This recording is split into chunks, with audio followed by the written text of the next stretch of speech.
유튜브입니다. 이해하기 어렵거나 난해한 문제를 한쪽 극단으로 몰아서 생각하는 방법은 좋은 방법입니다. 과학적인 연구의 경우도 문제를 이런 식으로 환원시켜서 분석하고 해결하는 경우가 많죠. 하지만 이 방법을 언제나 사용할 수 있는 것은 아닙니다. 특히 인문학적 문제와 결부가 되어 있는 경우에는 각 단계가 훨씬 더 모호하고 구분할 수 없는 경우가 많이 있습니다. 예를 들어 이런 짤을 봤습니다. 아무 죄 없는 한 사람을 희생시켜서 5명의 생명을 구하는 것에 동의를 합니까? 제가 아는 사람들은 대부분 동의를 하지 않았습니다. 실제로 이야기 속의 저런 상황은 현실에서는 존재할 수 없습니다. 하지만 그런 일은 일어나죠. 만약 멀쩡한 한 명을 장기 기증용으로 사용해서 5명의 생명을 살릴 수 있다면 그렇게 하시겠습니까? 대부분은 안 한다고 대답합니다. 트롤리 문제와 똑같이 현실 세계 이야기 역시도 그렇게 하지 않는 사람들이 대부분인 것 같습니다. 공리주의적인 관점에서는 어떨까요? 만약 여러분이 어떤 정치인이라서 최대 다수의 최대 행복을 목적으로 정치를 하고 있다. 그런 경우에는 한 명을 살리는 것보다 5명을 살리는 것이 더 좋지 않을까요? 그럴 수도 있고 아닐 수도 있습니다. 딱 저 상황 하나만 보게 된다면 당연히 다수의 생명을 살리는 편이 더 이득이 되는 것이 맞습니다. 하지만 그런 식으로 결정이 나게 되면 사회의 신뢰가 깨지게 됩니다. 나는 아무 죄가 없지만 누군가 다른 사람을 구하기 위해서 나를 희생시킬 수도 있기 때문에 항상 조심을 하고 경계를 하면서 살아야 한다. 옆에 있는 저 사람도 믿을 수 없다. 체격이 좋은 사람은 다른 사람을 위해 죽어도 되고 뒤에서 민 사람은 무죄다. 그럼 다른 공리적인 일을 하기 위해 누군가를 희생시키는 일은 어디까지 허용될 수 있는가? 재건축을 해야 하는데 알박기를 하는 사람이 있다. 그러면 불도저로 밀어도 되는가? 이런 분위기가 생길 수 있죠. 금액으로 정확히 측정을 할 수는 없지만 이것도 당연히 손해에 포함될 것이고 정치하는 사람 입장에서는 불신이 늘어나게 되면 절대로 이득을 봤다고 할 수 없을 겁니다. 아, 그럼 저 사람을 안 믿는 것이 정답이구나 하고 마음이 후련하실 수도 있는데 그게 꼭 그렇지는 않습니다. 예를 들어 떨어뜨려야 하는 존재가 무고한 뚱뚱한 사람이 아니라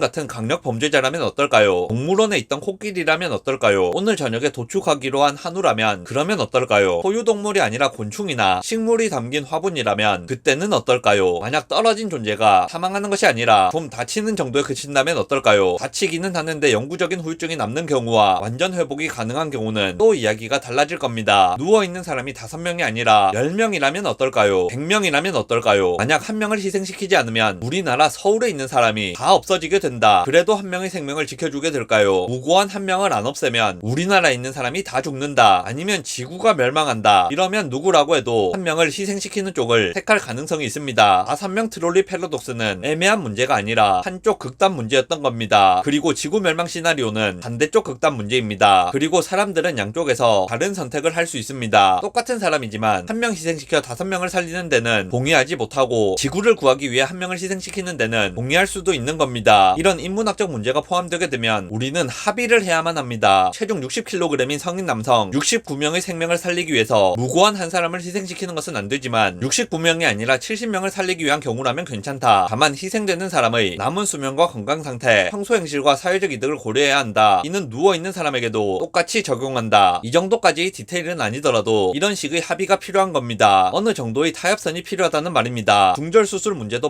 마찬가지입니다. 충분히 성장해서 모체의 밖으로 나온 아기는 온전한 한 사람으로 생각할 수 있습니다. 하지만 수정 전의 정자나 난자 또는 착상 전의 수정란은 한 명의 사람으로 생각할 수 없습니다. 그러니까 양쪽 끝에서 생각을 한다면 논리적이고 과학적으로 보더라도 각각 완전히 다른 결론이 나옵니다. 어느 한쪽 극단으로 간다면 한 가지 결론밖에 나오지 않겠지만 우리가 해야 할 일은 중간의 어떤 지점에서 일어납니다. 그리고 우리가 진짜로 해야 할 일은 결정을 하는 일입니다. 어느 정도 범위 이상은 한쪽 결론이 명확하고 반대로 어느 정도 범위 이하는 반대쪽 결론이 명확합니다. 그리고 그 사이에는 어느 쪽도 명확하지 않은 범위가 존재하게 되는 겁니다. 그 범위 중 한 포인트를 잡아서 이게 어느 쪽에 속하는지 따지는 것은 큰 의미가 없습니다. 왜냐하면 그 포인트에서는 실제로 양쪽 속성을 다 가지고 있기 때문입니다. 우리는 결정을 하고 타협을 해야 하는 겁니다. 최저임금이나 근로시간 문제도 비슷하다고 생각합니다. 최저임금이 너무 높으면 경제가 제대로 안 돌아가서 문제가 되고 최저임금이 너무 낮으면 노동시장에서 노동자들끼리 경쟁이 발생했을 때 문제가 발생하게 됩니다. 그렇기 때문에 적정 수준의 최저임금이 필요하고 우리가 해야 할 일은 중간의 어떤 지점에서 결정을 하는 겁니다. 적정 수준이라고 하는데 어느 정도가 적정한 수준인가 이걸 결정해야 하는 거죠. 최저임금을 완전히 없애야 한다거나 최저임금을 최대한 올리는 것이 정의다. 이런 식의 관점은 곤란합니다. 근로시간 문제도 그렇습니다. 근로시간을 너무 제한하게 되면 충분히 일을 하고 싶은 사람들이 일을 하지 못하게 되고 생산성이 떨어지는 부작용이 발생합니다. 개인 입장에서는 월급이 줄어들어 어려움을 겪게 되고 국가나 사회 입장에서는 생산성이 떨어져 경제적으로 여러 가지 문제가 문제가 생기게 됩니다. 반대로 근로시간을 제한하지 않게 되면 일을 하느라 죽는 사람이 늘어나게 되고 피로 때문에 발생하는 사고도 늘어나게 됩니다. 여러가지 조건과 묶여 반강제로 근로시간이 늘어나는 경우도 생길 수 있습니다. 노동자의 건강이 나빠지게 되면 국가나 사회 입장에서도 손실이라고 할 수 있습니다. 양극단으로 환원시켜 놓고 보면 다 이유가 있는 결론이 나옵니다만 우리가 실제로 결정을 할 때는 양극단을 목표로 해서는 안 됩니다. 양극단을 참고해서 중간의 어떤 지점을 결정해야만 하는 겁니다. 논리적으로나 과학적으로 결정할 수 있는 부분은 논리적으로나 과학적으로 결정하면 되기 때문에 큰 어려움이 없습니다. 하지만 어려운 결정을 해야 하는 지점은 대부분 논리적으로나 과학적으로는 접근하기 어려운 지대에 있는 경우가 많고 우리는 그 지점에 대한 결정을 할 때 합의에 의해 결정할 필요가 있다고 생각합니다. 영상 요약하겠습니다. 어떤 현상을 환원해서 판단의 근거로 삼거나 문제를 단순화시켜서 해결 방법을 찾는 것은 좋은 방법이 될 수 있습니다. 그리고 실제로 그런 방법으로 결론을 내릴 수 있는 문제는 그런 방법으로 결론을 내리면 됩니다. 하지만 현실의 문제는 훨씬 더 모호하고 복잡한 경우가 있기 때문에 논리나 과학을 가지고는 정확한 결론을 내릴 수 없는 경우가 있습니다. 이런 문제에 대해서는 합의와 결정이라는 과정이 필요하다고 생각합니다.